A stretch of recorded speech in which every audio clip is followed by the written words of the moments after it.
Gunung Talamong di sana gunung Pasaman, tagak mananjago di sana nagari kita.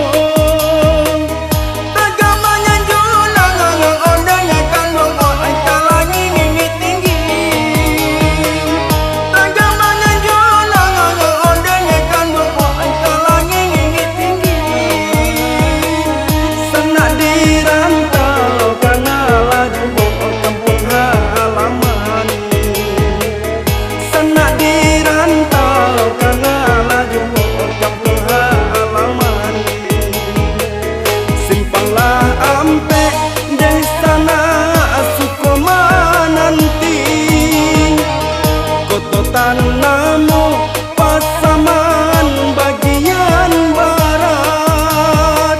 Lo buat sikapi yang ondanya kandung ay bagian nan timur. Kedua kota tak saboya kandung ay kota Pasaman. Rindu pangtinya ondanya kandung sabana dua. Anye nyong tempat anak dagang amam basuh hubung. Ingatlah juwo jangan lupa sanak jo kampung. Ingatlah juwo oi sanak nagari kita.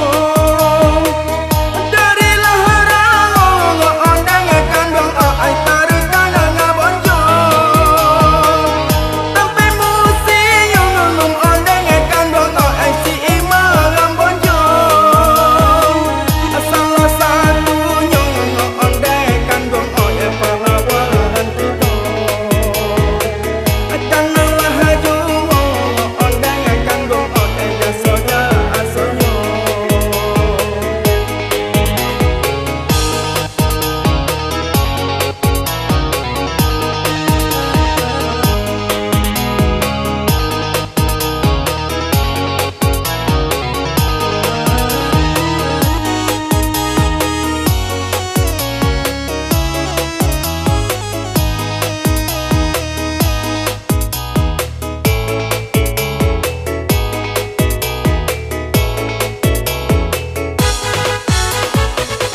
Simpanglah ampe di sana Sukoma nanti.